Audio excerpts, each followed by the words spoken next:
Good evening, ladies and gentlemen. I am your 23rd favorite dad in the family community, Papa West, Jacob E. West. Almost forgot my directions there for a second. And I am here to usher in the new season of Late TV Fights.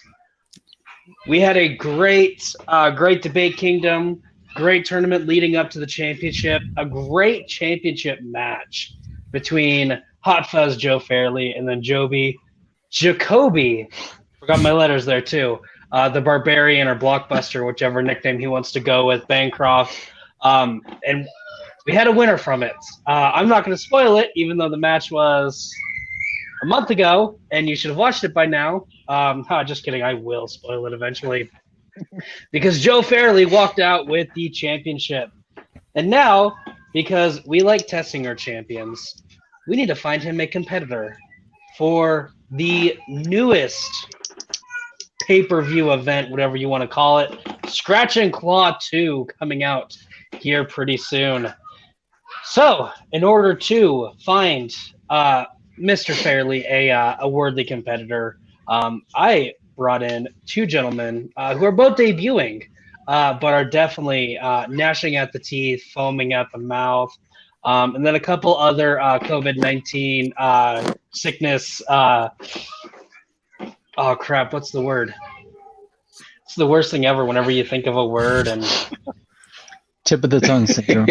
I know, right? Yeah. Anyways, that was a bad joke. That's why I forgot it. So I have two gentlemen ready to go at it, ready to take each other on, and ready to take on Joe. The first gentleman I have is directly and kind of tilted off to the side. Yep, right way this time. Alan, Dr. Spaceman Shepard. Alan, how are you doing today in the wonderful state of Hawaii? I'm doing great. I know people get mad. I'm in Hawaii, beautiful sunshine all day. But ironically enough, the weather has been matching the mood of the nation. It has been thunderstorming. We even had tornadoes on one of the islands. So it's been something we don't usually get out here. So it's been very, very strange. We had a little bit of sun today, but the rain came back. So we'll see how long it lasts. But I'm happy to be here inside, safe and warm, and ready to do battle. Man, tornadoes in Hawaii, with everything else going on, someone is playing Jumanji. Whoever you are, stop. Yeah, they are. Finish the game. Yeah, say the name. Yes. And that's right. The other gentleman directly to the side of him, also debuting, the electric Ethan Klein. Ethan, how are you doing today? I'm doing good, man. I'm happy to be here. I just kind of dove right in, just tried to get in as many fan leagues as I could. Finally had the courage to go after it. So this is the first one I've ever done on any of the spectrums. So ready to rock and roll. Let's have some fun. All right. I'm glad we can be your first time, because being someone's first time is always It's a special best. thing. It's a special thing. I will hold it near and dear in my heart. Yes. Hopefully I don't cry. I don't know. I'm pretty used to it, so we'll see. And judging this match, judging this match along with me, I brought in two great judges to break in the first match of this new season. The first one directly smack dab in the middle. Jonathan, the Raptor Master Peck. Jonathan, how are you doing today? Doing very good, Jacob. Very good. It's been a little hectic couple of days. I'll just say that, but we're not talking about a certain stuff right here. I'm just going right here, just having to judge a very interesting first match between these two gentlemen downbound here, and I'm very much relaxing right here in my home in Virginia. So I hope we have ourselves a great match. All right, and the word I was thinking of was symptoms. It finally came to me. Yes. All right, and along with me, we have the big Poss man, Kevin Poss. Kevin, it's been a while since I've seen ya. How are you doing? Yeah, it's been a minute, Papa West. I'm doing well, and glad to be back with TMG. Looking forward to a good match here. I know these guys have been studying up, so looking forward to whatever they got to throw at me. All right. So, without further ado, let's start this match up. The way the matches work, we have 4 predetermined questions. Each question consists of 3 different rounds. First round, you have a 90-second opening. This is pretty much you telling us, hey, this is my answer. This is why I picked my answer. Do whatever you want. It's your 90 seconds. The only thing we ask is you do not attack your opponent's choice. Save that for the last 2 rounds. Second round is a 5-minute free-form debate. This is a debate where you are free to form your debate. That's why it's called a free-form debate. 5 minutes of each other going at it, yelling at each other, whatever y'all want to do. Again, this isn't your 5 minutes. This is shared. So please don't talk over each other. Let each other get their points out. We are here for fun. We are not getting paid for this, so there's no reason to hate each other afterwards. And then the last is a 60-second closing. This is your last 60 seconds to sell us on why your answer is the correct answer, on why your opponent picked the wrong answer. Only rules, no touching of the hair, face, or below the belt. If you break this rule, you're in opposite sides of the country, so you'd be arrested for teleportation, which is not legal yet. But then also, again, please do not talk over each other. I do have a 10-minute timeout. Pretty much if y'all are not letting each other talking over each other, I cannot hear what's going on. The judges cannot hear what's going on. I'm going to call a timeout. I'm going to make y'all go to your room, sit in your corner for about 10 seconds. We're going to calm it down and then get back into it. This 10 seconds time is running, so you will lose that time. Another reason not to make me do it. And I do have 3 kids, all under the age of 5. I've been home all day. My patience is wearing thin. I will use it if I have to. I'm so glad I still have it. It's been a while since I've done this last.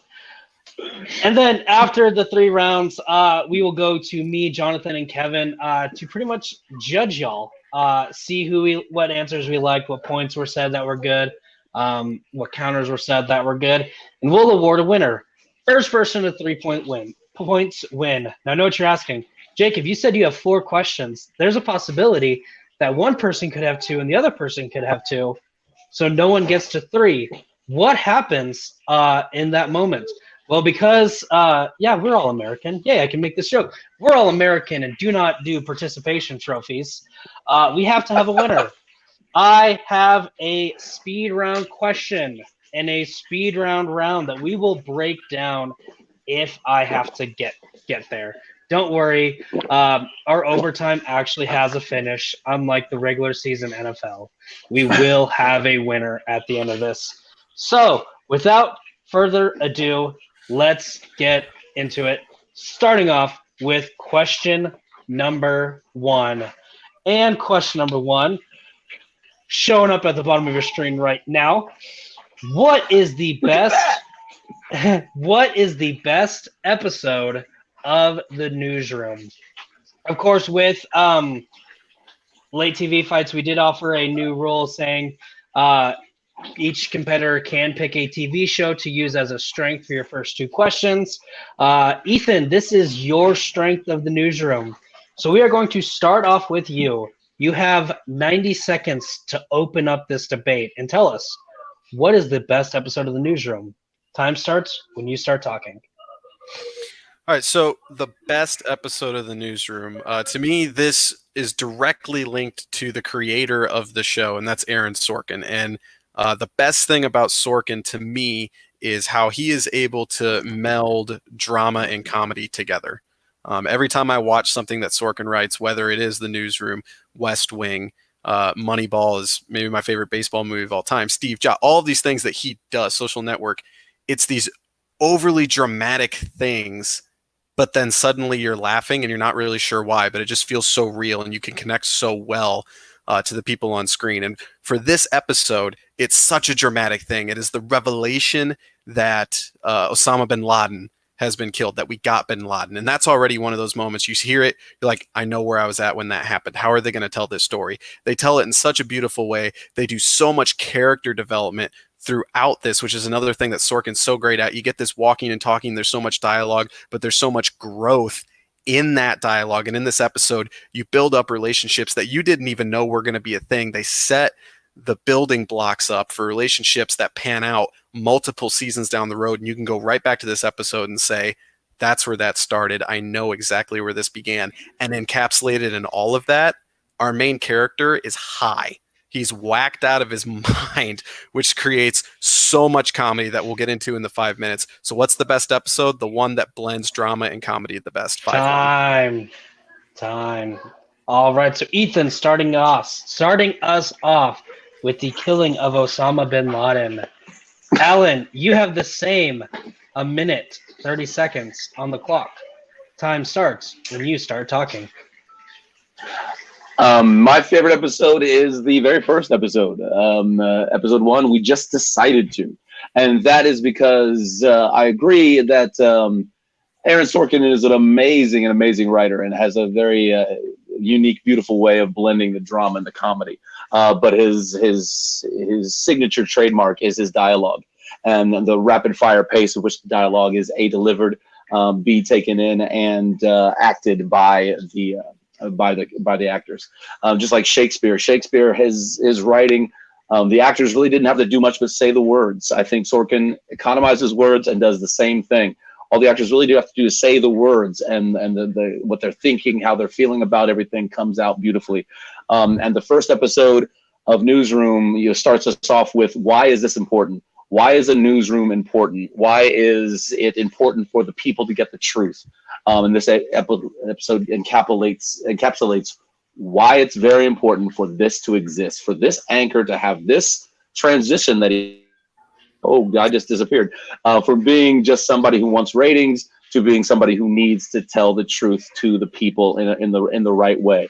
And to see that discovery, you get introduced to all the characters with all the excess drama that happens later on with relationship stuff that too many TV shows fall into. You don't get all of that with this first episode. You get, why is this important? And we're starting off, jumping off the races. Time. All right. 5 minutes is on the clock. I'll be counting down. Oh, Jonathan, you have the time? Yes. Okay. I will do a banner for 1 minute left, but if you'll do the countdown and cut them off when it's time, that would be great. Yep. So 5 minutes on the clock. Time starts when someone starts talking.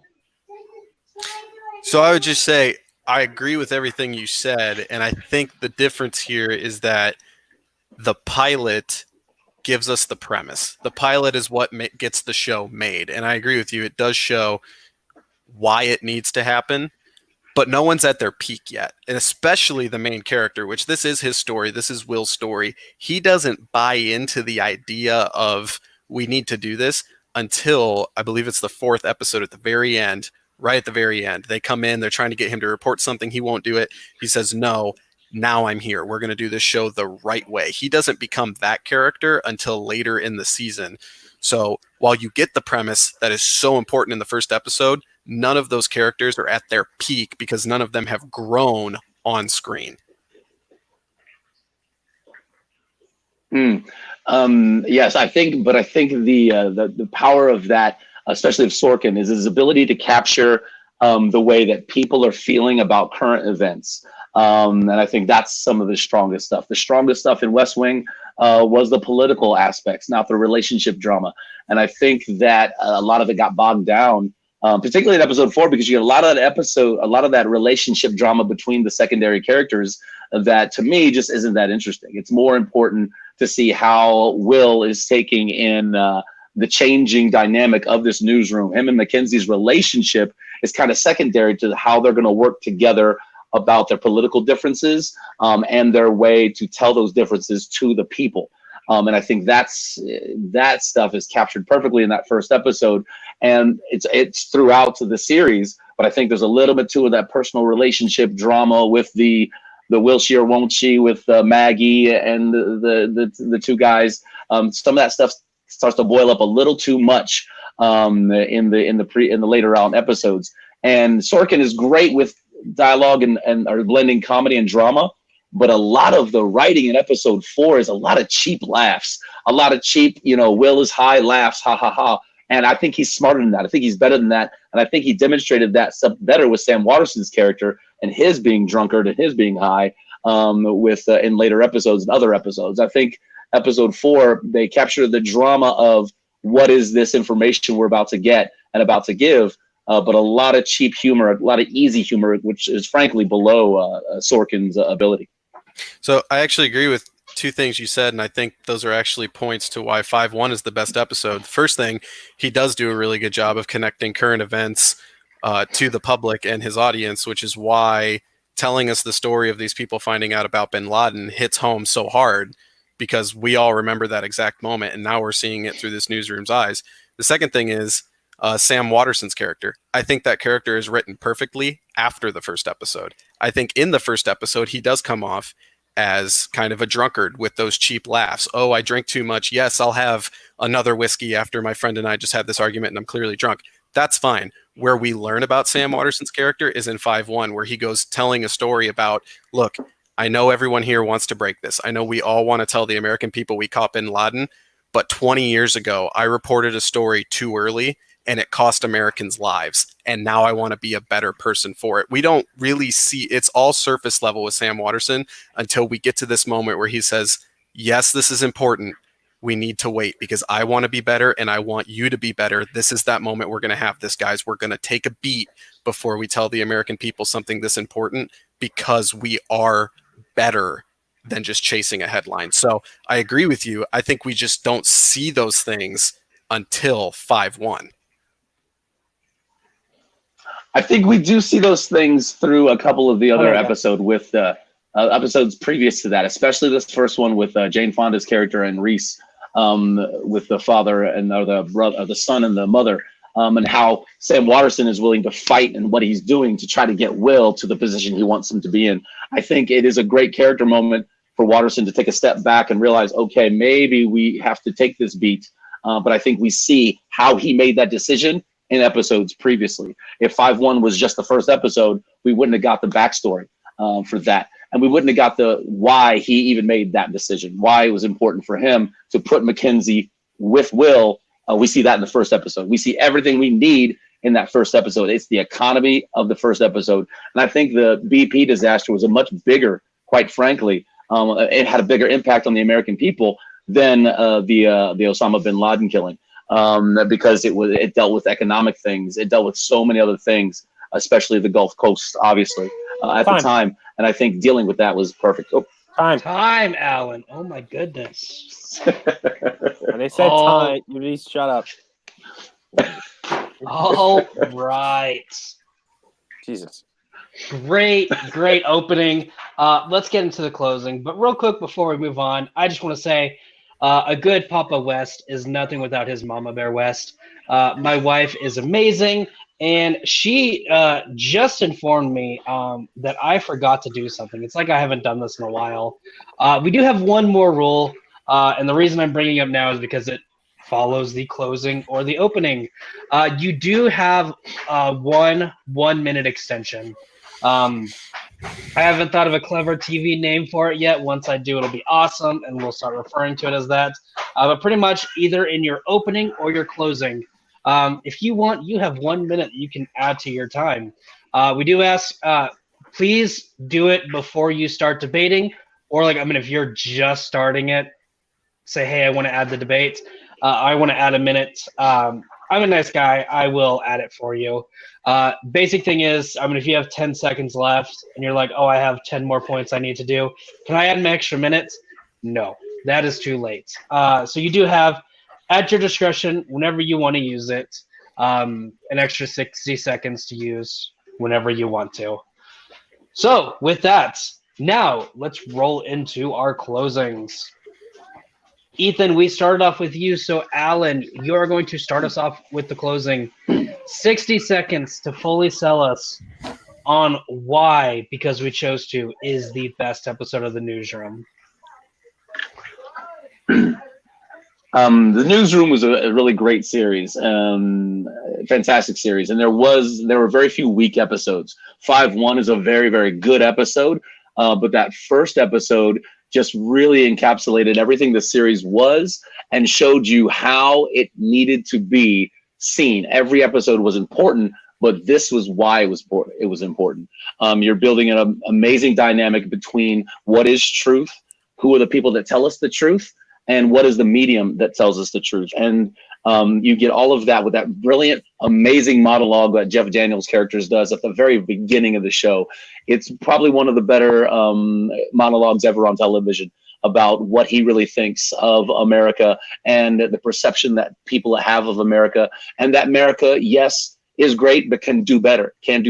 And here is why we can do better, using the dichotomy between the two political parties and their faults and their pros and their cons of each party's and why it's important.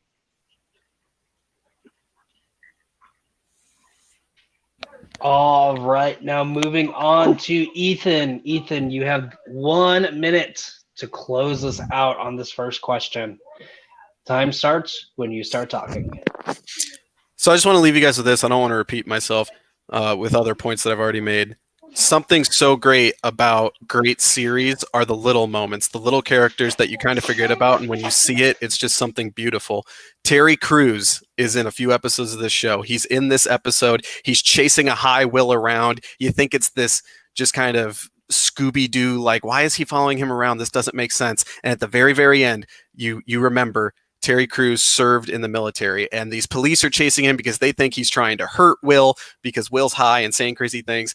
And in that moment, Will's able to compose himself and say, hey, those cops, you've earned the right to tell them that we just got bin Laden. Those New York City cops that were there on day one and first responded, I want you to tell them before America finds out. And it's such a beautiful moment, and it encapsulates something so great about this show that at times, just out of nowhere, you get these character moments, and to me, that's the best one. All of the characters are the best in 5-1. All right. So let's take an end to this first round as we get rid of that. All right. So moving on to the judging. Jonathan, we are going to start off with you. Who is getting your point and why? Great arguments between both Alan and Ethan right here, and why with Alan we picked up the pilot episode when Ethan picked 51 though. For me though, I think for me, the one who swayed me the most, I had to go with Ethan on this one because he put out the reasons why 51 is just sort of like his reason why his episode is probably the best of the show because of. Now we could all say this though, Sorkin like great witty, not so witty, but can I to Pig's dialogue right here, but also he points something out on his argument right here that some even small character moments right here, even lesser known characters like you just mentioned with Terry Crews' character right here, and basically the people around it. So I had to go with Ethan on this one. Get my point. All right, so Ethan getting the first point in the round. Kevin, we are going to go on to you. Tell us who gets your point and why. This was a tough one. Actually, I like the show a lot. I'm glad that Alan did bring up the Jeff Daniels monologue. 1-1 is a good episode, but Ethan just had a lot of ammo bringing up, West Wing, Moneyball, Social Network, and how we connect with the people on screen. And 5-1, setting up the little characters, the small character moments. Yeah, I'm gonna have to give my point to Ethan, talking about how the Sam's character in 1 is not quite set up yet, and we learn more about him in 5-1. I like that. I like that argument. So that's kind of what swayed me. All right. So with that, Ethan, you're getting the first round. So you are leading 1-0 right now. Because my vote doesn't matter and I love opinions. I was swaying with Alan too. So this is one of those fun rounds we call a clean sweep. Alan, you did a great job of pitching why the show was great. The biggest thing I had with your argument, Ethan hit you with, you start building up the characters in 1, but they get so much better by season 5 when you made the comment of well, they're great in these other episodes, but you didn't mention how they're great in your episode. So you did a great job of saying how his wasn't the best, but you didn't build on how yours was the best. Had you have done that a little bit more, this might be a different story. But with that, Ethan is getting the first point of the match. As we move on to question number 2, which is Alan's strength. In the TV show of 30 Rock, which character of 30 Rock would be the best person to work with in real life? Ethan, since we started off with you the first round, Alan, it's your turn to go first on this one. You have 90 seconds on the clock. Time starts when you start talking. All right, there are a bevy of amazing characters in 30 Rock, but I think the person best to work with in any situation would be the page Kenneth Parcell. Kenneth showed time and time again that he would be willing to do anything for any of his fellow employees, and to the ridiculous, the absolute ridiculous and absurd. He would go any mile to do anything for anybody, which would make him an employee or a co-employee that I could count on, trust, no matter what. I could trust him with secrets. I could trust him with orders, with deliveries, with doing an errand as ridiculous as, hey, I want these hot dogs from Yankee Stadium. Go get them. And he go get them and you bring them to me. I want you to go to my house, give my wife medication, pretend you're my wife, pretend you're me at the birth of my children. He could do anything and would do anything for anybody. So he's obviously the best person in the world to work with. And I concede my time. All right, conceding the rest of his time. Now we are moving on to Ethan. You have a minute, 30 seconds, 90 seconds, however you want to categorize it. It's your time. Use it however you want to. 90 seconds on the clock. Time starts when you start talking. Well, I picked Liz Lemon because I want to work with someone who makes me want to work harder. I think the best thing in a coworker is that they bring out the best parts of the people around them. And when you watch 30 Rock, when you see Liz Lemon, she's driven. She's independent in a lot of ways, but what she's driven towards is success, and success at the absolute highest level. And for me, if I walk in and I see her working that hard every day, there's going to be one of two reactions. I'm either going to say, you know what? I can't handle this job because I'm not at that level, or I'm going to say I need to be at that level so that I can achieve what she's achieving. I want to be as good as she is at this. And maybe that's just my personality, but I want someone who's going to drive me to be the best that I can be by their action. I don't need her to tell me to do that because we're co-workers, we're equals. I need her to show it, and then I will match it. So that's what I want out of someone I'm working with, and I think Liz Lemon has that in spades, and that's why I picked her, and I concede the rest of my time. All right, both conceding the rest of their time in the opening. Now we are moving on to the 5 minutes. Alan with Kenneth Parcell, Ethan with Liz Lemon. You have 5 minutes to fight it out. And of course, time starts when someone starts talking.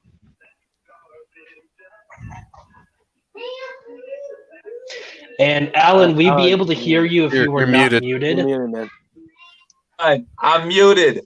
There, I'm back. My headphones just died, so my mic just died too. Okay. Liz Lemon so, hey, is stop. Right, go ahead, time out. Okay. So we're going to kind of bring this back a little bit. Okay. All right. So we have 5 minutes to duke it out. Make sure both of y'all are not muted. So when someone starts talking, we can actually hear you. Time starts when someone starts talking. Can you hear me? Yeah, you're good. All right. Excellent.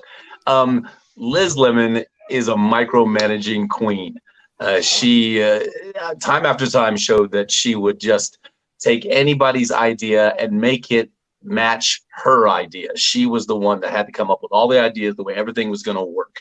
And she nitpicked constantly anything that was anybody's given. Granted, she had to deal with Tracy, and Tracy's crazy, and Jenna crazy as well. But poor Pete Hornberger, she never let him get a break. And poor Lutz and poor Frank, the whole team always just nitpicking what they were doing and trying to make everybody think it was her idea, whatever, if it wasn't her idea or not. She couldn't hold a relationship with her coworkers, nor a relationship in real life with any of the many, many bevy of boyfriends that she had because of her idiosyncratic, just that word, and her crazy needs, her crazy wants, her crazy desires. And she was she was a mess, a lovable mess, but a mess. Yeah. I mean, I think the key there is, you say all those things, but she did it so charismatically. And I mean, that's a credit to Tina Fey. But if you take that character and put them in real life, charisma still sells in real life. And there's a way to do that with charisma where people will get behind you. And she was a successful person in the business world. Her relationships outside of business may have failed, but in the business world, she was successful. And I can get behind that as someone, am I going to work with them? In terms of Kenneth, I mean, he said that he can go be me at my child's birth. To me, that's creepy. I don't want that in a coworker. I don't want that anywhere near me in the workplace. I want you to stay off to the side. He is kind of creepy. He just pops in and out. I want to know where everyone's at. I don't need someone popping up behind me. Freaks me out. I don't want to work with that. Maybe he's funny on screen, but I don't want to work with it. I'd like to work with Liz Lemon. Well, I don't want to work with somebody who has hangry rages almost constantly, almost every day. Liz, anytime she had a problem, she had an issue, she demanded and told everybody to do whatever it was to cover up her mistakes. She brought her personal life into the job life almost constantly. When she was trying to adopt a child, she made the whole studio act as if they were, this perfect family unit. That she could bring a child into this work environment when really it was a total disaster. She made everybody play these different roles that was out of their scope in their job, in their workplace. She made those demands almost continuously all the time. And with Kenneth, you knew where he was because he was always there for you, no matter what, hands down. I mean, you didn't have to ask him to come be you at your child's birth, but if you were going to ask him, he was going to do it. Any project you needed, anything you needed somebody as a backup, as an assistant to help you out, Kenneth, no matter what, would drop everything that he was doing and he would help you out. And ultimately, him being everywhere meant he knew everything. So if you needed information, you know who to go to. And ultimately, it ended up paying off because he ended up running the whole thing towards the end of the entire series. Yeah, I mean, so two things. I would say that in my experience, that when you do work with people long enough, the lives do kind of bleed into the work. So her asking her coworkers to help her in that way, I'm fine with that. I'm less fine with my work bleeding into my home, which I feel like is something that Kenneth would do. This is just me personally. I'm cool being friends at work. I'm cool with you bringing that life in and let's talk about it there. Sometimes I don't want that outside of the office place. And I think she does balance that. And with her, is it micromanaging? Maybe, but she is still the smartest person in the room. And I can respect that. Kenneth does not often he doesn't come off that way. And it would start to annoy me. It would start to kind of get on my nerves. I don't want someone that's kind of walking around. Can I help? Can I help? Can I help? Sometimes when I'm working with someone, I want someone that says, I've got the answer. Let's go. Let's knock this out of the park. That's what she does. She would knock things out of the park, much to the detriment of everyone else. And I think her ambition it led to her not even caring about who she stepped on, who she tore down. The forgotten actor that literally was forgotten, and the joke was that everybody forgot about him, was largely due to her and her ineptitude of being able to take care of everyone, to make sure everyone's needs came first. Kenneth made sure everybody's needs came first, and his home life didn't blend into his personal life. He made sure of that. Even when his family came to visit, he kept them separated as much as possible. And his own life, even where he wouldn't even steal cable. Time. The one thing he enjoyed more than anything in the world was cable. He wouldn't steal it. Alan! I can't help it.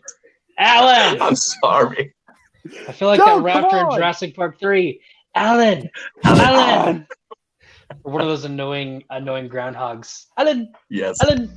Alan. Yes. Please remember, once we say time, that means y'all stop talking. Not finish what you're saying. Shut up. All right. Another great start to the round. Now it's time to close out this round. Alan, we started off with you. So Ethan, you get to start us off in the closings. You have 1 minute on the clock. Time starts when you start talking. Well, like I said, I tried to take a real world approach to this question. Who do I actually want to see every day when I go into work? And just completely being honest, if I walked in every day and all of a sudden Kenneth just popped up and can I help? Am I here? Where am I at? Do you know me? Do you need an answer to something? Where am I at? It would get annoying. It would wear on me. With Liz, would I get annoyed? Sure, but I'm going to get annoyed at certain things from everybody. Those just happen in the workplace. What I will respect at the end of the day is that she is successful because she is smart and she is driven. And even though she may have stepped on some people to get to where she's at, those actors who succeeded with her, those people that succeeded with her, they're not upset now because they got a lot of money in the bank because they were very successful listening to the smartest person in the room. And I can get over being annoyed if you help me succeed. And I'll get rid of the rest of my time. All right, conceding the last looked like 10 seconds. Quickly as those wind down. All right. Alan, we are moving on to you. You have 60 seconds on the clock to close out this round. Time starts when you start talking. Kenneth was there for everybody at any time, at any point. And if he got annoying, all you had to do was say, hey, Kenneth, you're annoying. And he would leave you alone, never be seen again until you needed his help. And excellent. And you knew he was going to do his job. So if I was told to do my job and other people had to do the same similar job, I wouldn't have to worry that he wouldn't do his portion. If he's going to get an assignment, he's going to carry it out. He's going to finish it. And I don't need to worry about that. He's got it. I just need to worry about what I'm going to do. Liz stepped on too many people and she was too ambitious. She might have been the smartest person in the room, but she was always thinking about how to take everybody apart to make herself look good. And she rarely looked good. The only reason she looked good was because of Jack, who we'll talk about later. So yeah, as far as who's going to make me look good, Kenneth's going to make me look good. He's not going to try to tear me down. He's not going to micromanage me. He's going to help me out. If I want him to, and if I don't want him to, he won't. Very simple. Time. All right, moving on to the judging phase. Kevin, we're going to start off with you. Who gets your point and why? This was another tough one. You guys both had good arguments, kind of in different directions. Ethan, with the Liz Lemon argument, I can definitely see where you're coming from with her drive, her success. As far as her being a co-worker, though, I think she's charismatic to a fault. I don't know what would stop her from stepping on you or me to get to the next level. So my point's going to go to Alan. I think he made a good argument about how Liz is a micromanager. She's a nitpicker. He gave good examples with Pete and Frank. And then as far as Kenneth, he's willing to do anything. I think he's being a little facetious about, being there for the birth of his child and all that. But as far as we'll do any assignment to completion, that's definitely something that I would want in a coworker. So my point going to Alan. All right. First vote going to Alan. Now we're going to me. And again, echoing what Kevin said, this was another great round. And yeah, I'm going to go ahead and add Ethan. That was a great dig with the whole I don't want him there for my birthing of my child. That's creepy. Alan, I do enjoy how you counter that right off the bat. I too am going to go with Alan. Again, exactly what Ethan said, or what Kevin said.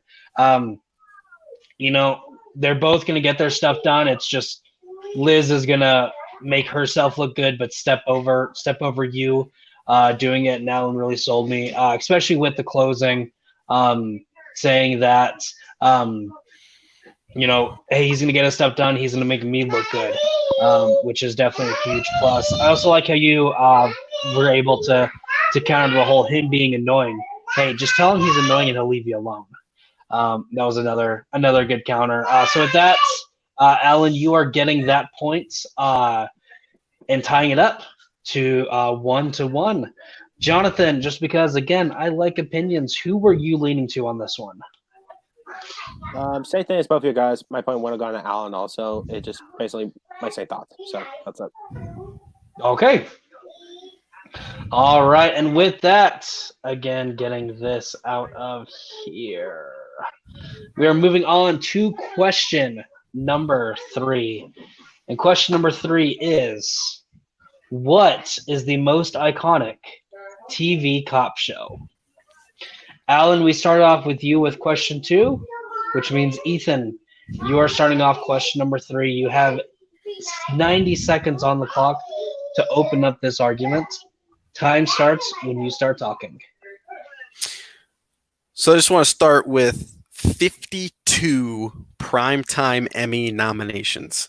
52. That is an insane number, and that's the number of Emmy nominations that Law & Order received in its 20-year run. I'm specifically talking the original Law & Order. We'll get into the spinoffs in a little bit, but that show in its 20 years, it received those 52 nominations. It won Best Drama, which is a very prestigious award. And if you look at what shows win that today, it's not cop shows, but this cop show was able to do it. It was not only able to win awards, it was able to change its leads so many times. I mean, if you think back, if we all think back to whatever episode or 2 you've seen of Law & Order, because it's still always on TV. If you turn on TV, Law & Order's on somehow. I don't know how, but it is.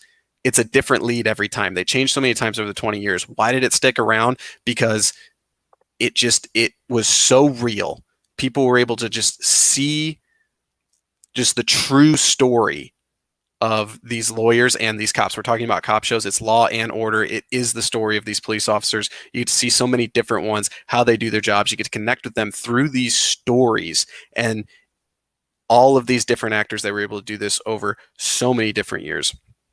And the success that it had with the spinoffs. You have SVU that's still going. You had Criminal Intent that had a great run. There was even a Law and Order LA.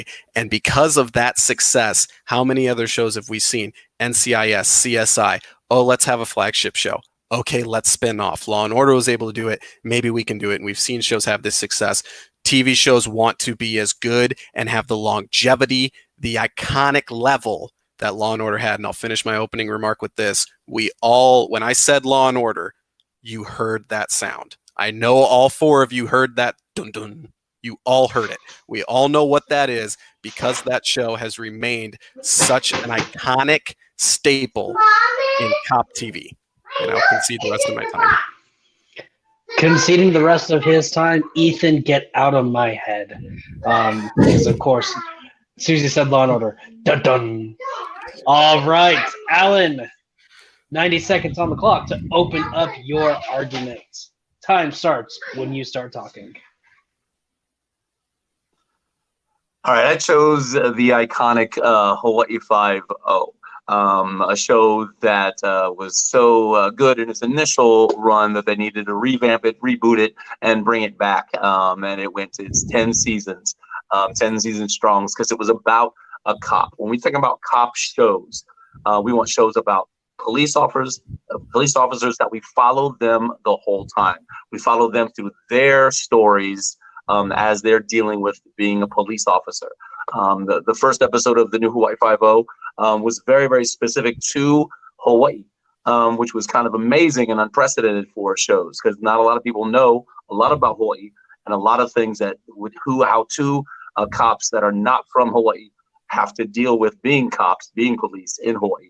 And we get to follow their stories throughout their lives. So that core group of those police officers, that department, you follow them for 10 seasons to the ups and downs and the action and trials and tribulations through those cops. So it's about those cops and nothing else. It's about them. And of course, capping off with probably the best episode of TV ever is season 7, episode 5. An absolute amazing episode with a really amazing guy in it, and I'll concede my time. All right, we have Alan with Hawaii Five-0, Ethan with the OG Law and Order. Alan, because I am great at taking hints, I'm gonna ask you a question. Were you in that episode of Hawaii Five-0? Yes. All right, so everyone, Wow. if you're watching All right. this, watch that episode, and you can see a familiar face. Season 7, episode 5. Season 7, episode 5. I know what I'm doing as soon as we're done with this. I'll write this down right here. Probably not watching that, but still, Already wrote it down. Already wrote it down. All right, so with that, we have 5 minutes for y'all to battle it out and settle this argument of what is the most iconic TV cop show. 5 minutes on the clock. Time starts when someone starts talking. So again, for me, I just want to get to the root of the question, which was most iconic TV cop show. Hawaii Five-0, I'll give you most iconic show about Hawaii. And it is a Steve McGarrett story, which you said. We follow that's his name. I'm not mixing name. Okay, so Steve McGarrett. You follow him for 10 seasons. You love his story. Law and Order is a definitive cop show. You don't follow one person. You follow the group of people. You follow the job. You follow multiple actors playing multiple roles over the 20 years. And what you keep coming back for is the process, is the story, is what are these guys doing? I just want to see what they have to do to solve the case. And they prove in their longevity that it isn't the person, it's the job. And that was the question. What's the most iconic TV cop show? What's the show about the job? And that's exactly what it is, that opening crawl. There are 2 branches of the legal system, blah, blah, blah, blah, blah, that whole thing. We all remember it, the sound it is, because it's about the profession, not the character. And I would argue that it's not about the profession. It's about the following of a law from the examination, not examination, the investigation through the examination of the evidence in the lawyer part. So it's not technically, I would say, a cop show. It's a law show.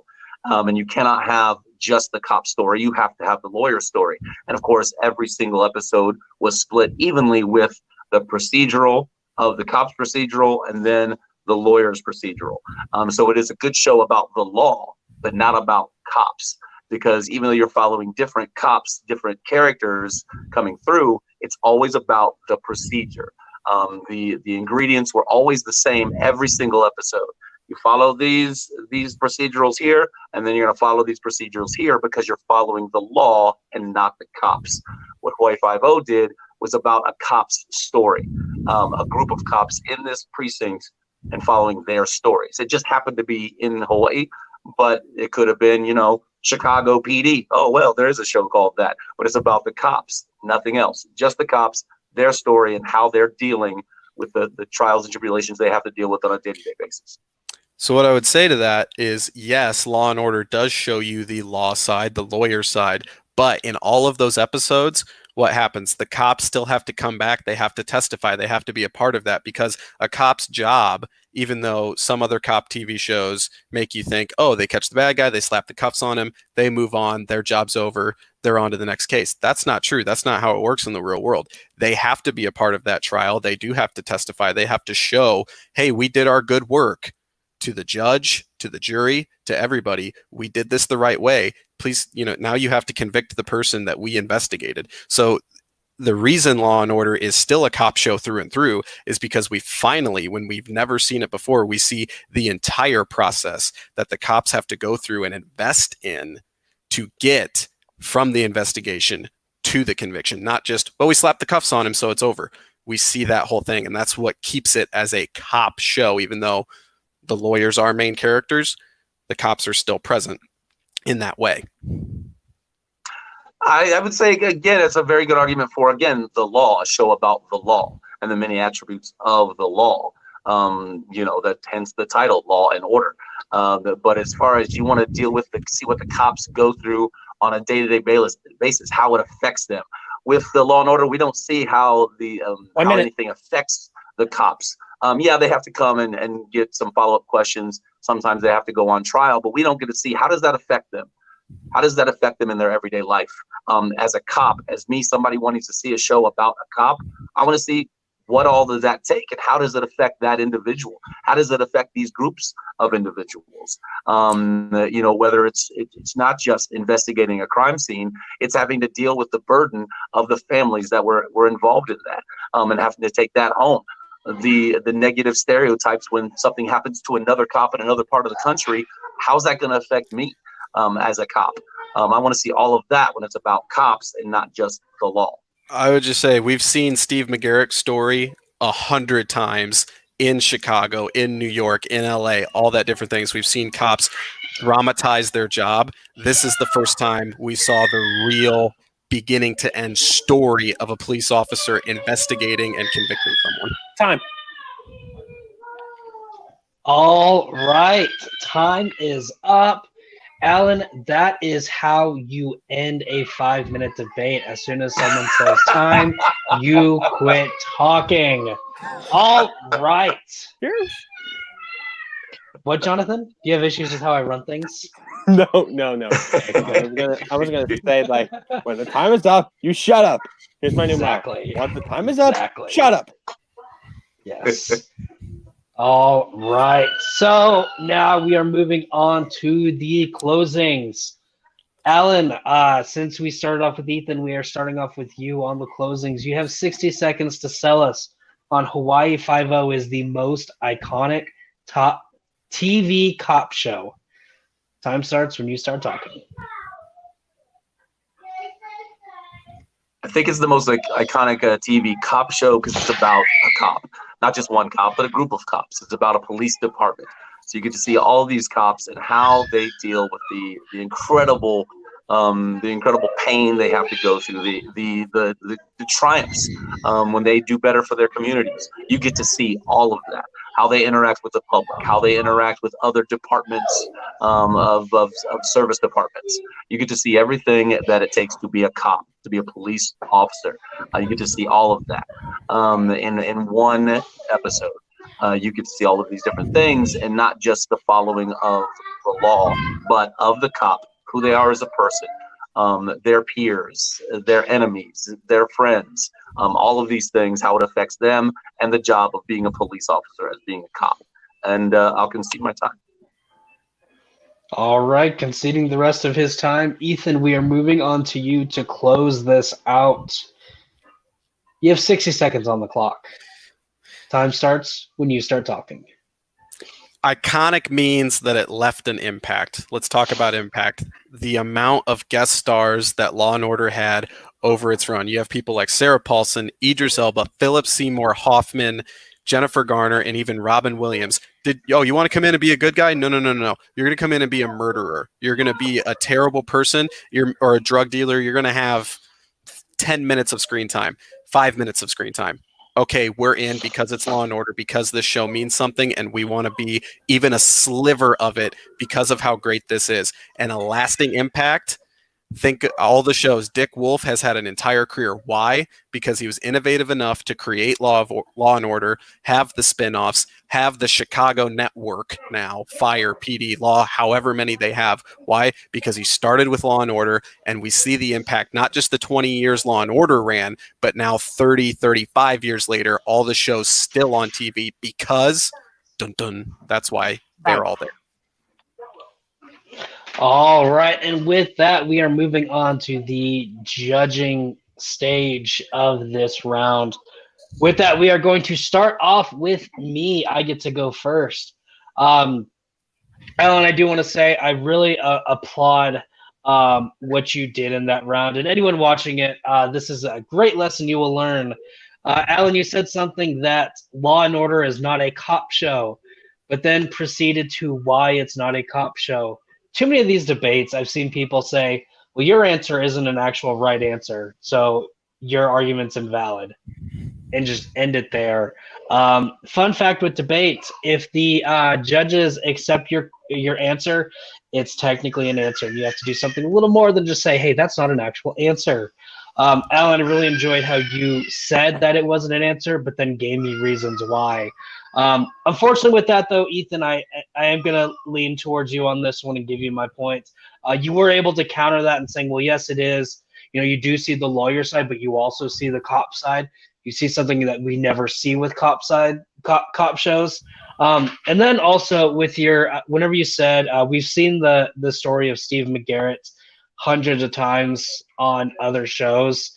That was something Alan just wasn't able to counter, and that was the nail in the coffin, in my opinion. So with that, I'm going to give you my vote on this one. Jonathan, we are moving on to you. Who gets your point and why on this one?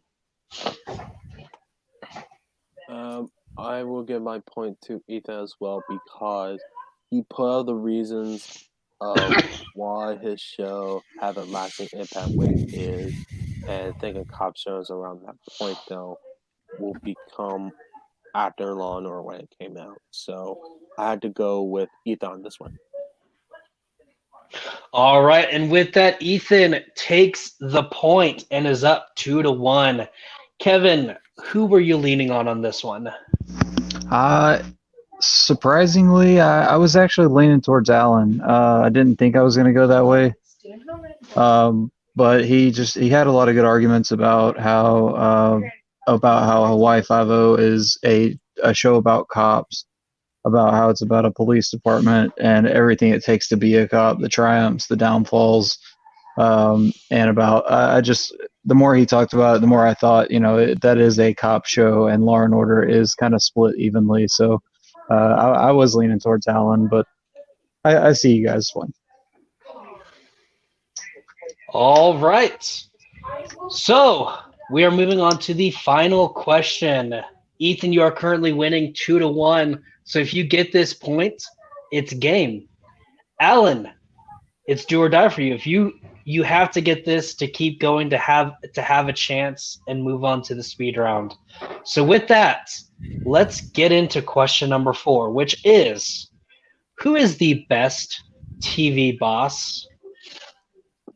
Alan, this is your round to start off. You're starting off 90 seconds to open up this argument. Time starts when you start talking. I chose, again, from 30 Rock, Jack Donaghy as the best TV boss. As a boss, you want somebody who's going to challenge you, but support you all the way to the end. And Jack did that countless times with the aforementioned Liz Lemon that Ethan was talking about earlier. He always he showed tremendous leadership. Always listened to the ideas of his subordinates, of his people working under him, and had to make the tough decisions to pull something that was dying, bringing it to life, giving it new life, and taking orders when he had to take orders, but giving orders when he had to do so in a fair, just way, and not only listening to the complaints of his underlings, but trying to figure out and make the solutions match what's going to be the best for everybody in the company, particularly that individual, catering that to that individual so they feel supported, they feel encouraged, they feel empowered to do the job and to forward the company as a whole. I'll concede my time. All right, conceding the rest of his time. Ethan, we are moving on to you. 90 seconds on the clock. Time starts when you start talking. Well, I'm heading back to Sorkin here for my best boss, and it is President Jed Bartlett from The West Wing. To me, what you want in a boss is, and I kind of mentioned this with Liz Lemon as a co-worker because she was the smartest person in that show, but what I want as a boss, as my superior, truly is the smartest person in the room, and there is no smarter person in the entire West Wing than Jed. Doesn't need to than everyone else. He does at times, he shows it, but the only times he shows it is when he is defending the people that sacrifice all of their time, everything they have to be a part of what he's trying to build, the people he's working for, his employees. That's when he shows he's the smartest person in the room, when he gets angry because someone that he cares about has been wronged. He knows about their lives. He does not insert himself into their lives. He challenges them without embarrassing them. In a crowded room, he will always have their back. One-on-one, he will tell them, you are better, be better. I will help you be better. What do you need? He knows how to encourage. He knows how to motivate. And he has a vision that he will always seek out especially when it comes down to the defense of the people that work for him. He makes these people want to give every single ounce of themselves for what he's trying to build in his presidency. And especially in politics, if you can do that, if you can get everybody behind you, you must be doing something right. He is the best boss on TV, and I'll concede the rest of my time. All right, Ethan also conceding the rest of his time. So we have Alan with Jack Donaghy, Ethan with President Chad Bartlett. I have 5 minutes. Let's get to it. 5 minutes on the clock. Time starts when someone starts talking.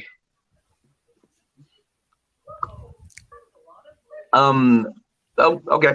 I think, yes, Jeb Bartlett was probably the smartest guy in a lot of rooms, but I think his Achilles heel was his arrogance, because he did like to flaunt around that he was the smartest guy in the room a lot of times.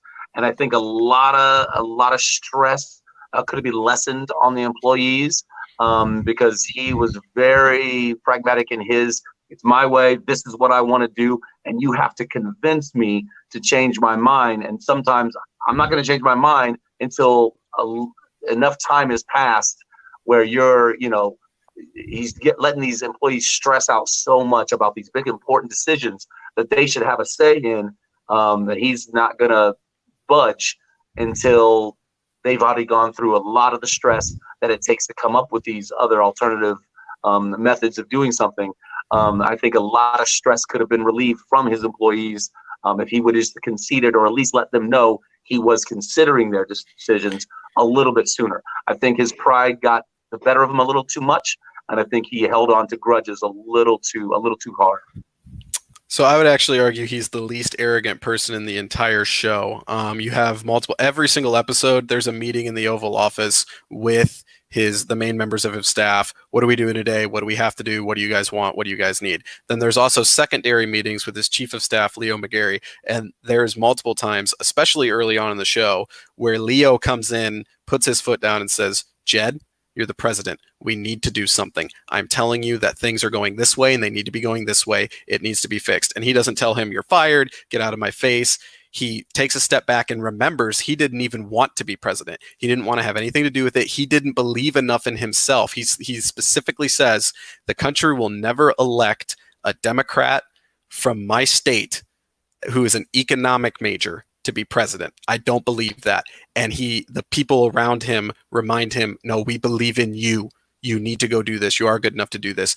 And he's willing to do that. He's willing to take the criticism from his staff and then lay the hammer down when he has to, because he is the smartest person in the room. He doesn't always believe that, though. Some people have to remind him.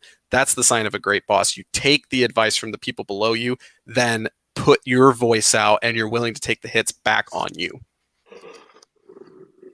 He listened to Leo a number of times, but there were a great many other times when he said, no, Leo, I'm doing it this way, and that's the way it's going to be. And I think his arrogance is really, really personified in his vice president. The vice president was kind of a nothing, and the only reason we find out in episodes is because he said the wrong thing at the wrong time that Jed didn't agree with, and so somebody who he should have went to more and got their point of view. In fact, it threw him a lot. It was very detrimental in the reelection aspect. The fact that he made an enemy of the vice president so much, but he would not listen to anything he had to say, regardless, because he was too arrogant. And the vice president said one thing I didn't agree with, and so I'm just going to write him off entirely, and he did.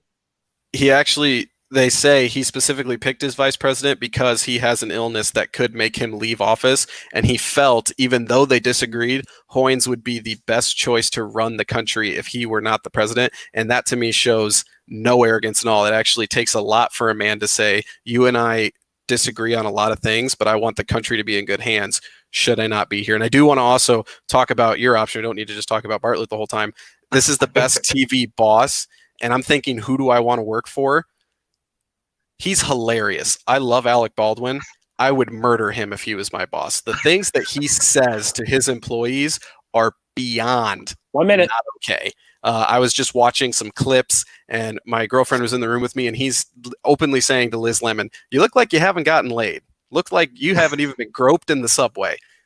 Come on, think about the world we live in today. That man would not have a job so fast, it wouldn't even be funny. Can he motivate people? Sure. But do you want to live in a sitcom? None of us want to live in that. There's a reason that show is funny, because it's not real. Jed Bartlett is real. I'd much rather want to live in a sitcom than the high stress of the Oval Office, especially now. Talking about the times being what they are, the stress of that would be absolutely just too intense. And you've got a boss that you have to listen to, no matter what. You can't challenge him in Jed Bartlett. Jack Donaghy, you could challenge him, but if you challenge the president, there's no challenge. That's it. There's nothing. Because he is who he is. He's kind of the ultimate boss in a sense. We're stopped. I did better. Wow.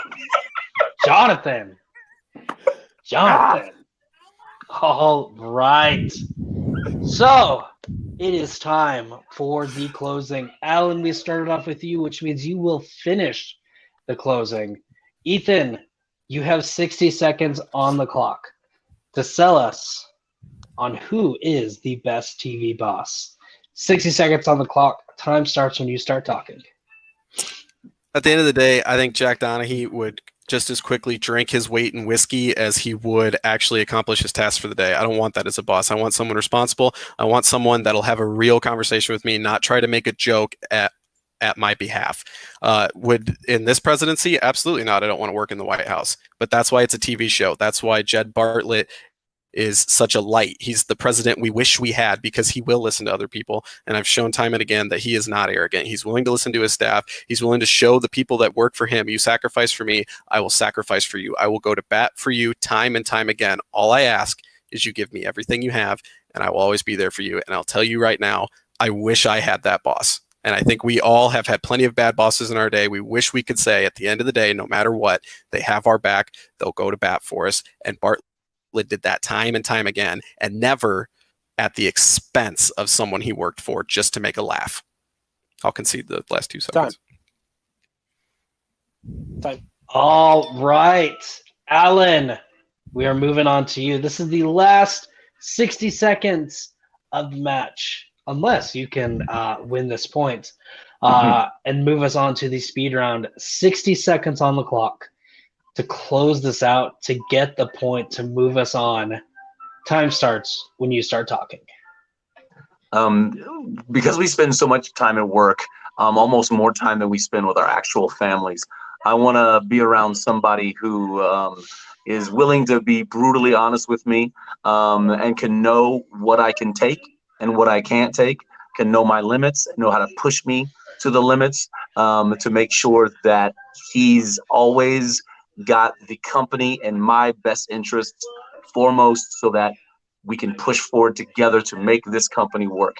And Jack Donaghy brought this fledgling TV show to the top again, even when the parent company got switched over so many times. He let the staff know, hey, I've got your back. I'm going to lead us through this no matter what, and I'm going to push you to your limit, because I know what you're good at, what you're capable of, without stressing you out so much that you're going to want to quit or blow your head off. Yeah, I'm going to tell an inappropriate joke, but if it gets you to laugh and gets you to do better at your job, then so be it. Here we go. And I'm going to know everything about you, so I can know what makes. Sorry. All right. This has been a great match so far. Now we are moving on to the judging phase. Jonathan, we are starting off with you. Who gets your point and why? Okay, then. Good arguments between both of you, and good rebuttals at each of yours, though. Ethan, what you put up there of your choice right here is beautiful right here, and really well thought out right here, though. So for me, that's the reason I'm having to give my point to you, Ethan, because he pulled out the reasons why he might be the best bot, because not only he will take some people's advices, even though have most of the answers might be right, but also he will listen to his employees right here and listen to people around him. That's what a great boss can do. Jack, on the other hand, he might tell you have a good advice right here, but also have instances you might shrug it off right here. And for me, I don't want to up a boss like might basically say a little shruggish right here though. So that's the reason I'm going Ethan's pick right here though. All right, with that, Ethan is getting the first vote. Kevin, moving on to you. Who is getting your point and why? Really good arguments as it has been this whole match.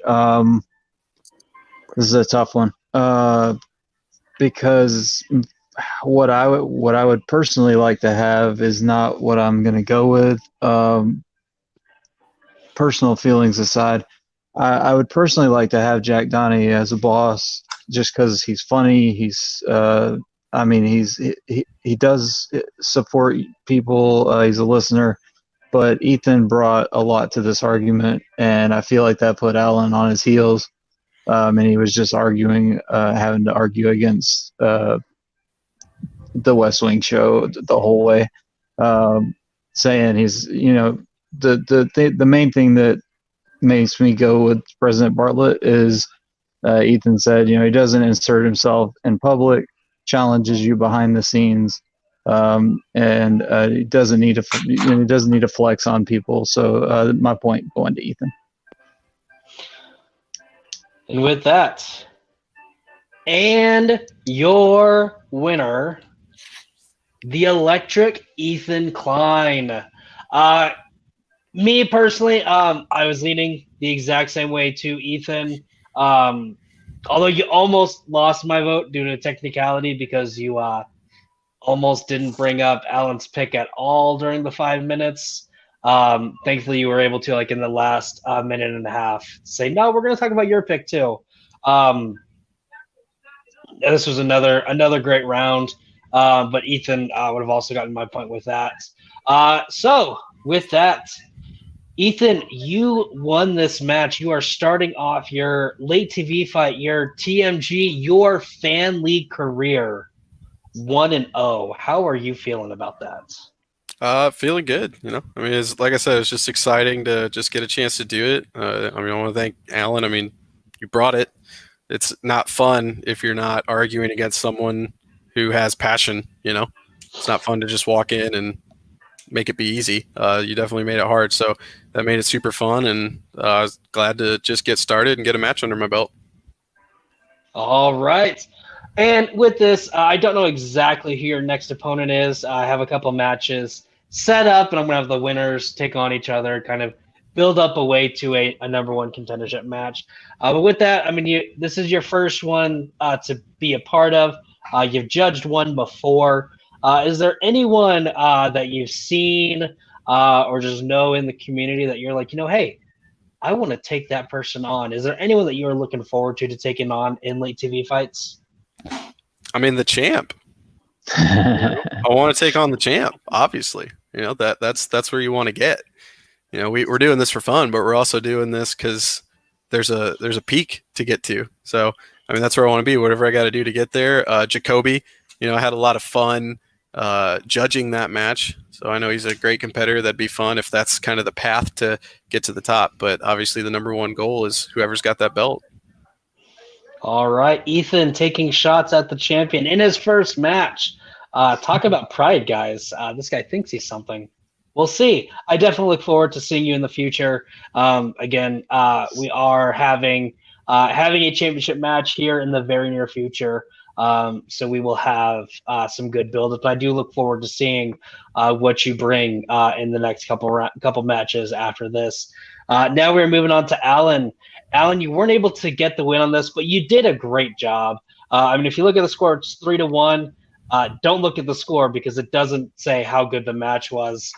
You did a great job. Just weren't able to pull it out, but how are you feeling after that? Really good. It was a lot of fun. Ethan brought it definitely. And I'm not a TV guy. I got lucky that Ethan, picked Newsroom because there's 3 shows that I've actually watched all of: West Wing, Newsroom, and 30 Rock, and that's it. I don't watch other TV shows. So I was it was just a lot of fun. I love doing this. I like the arguments.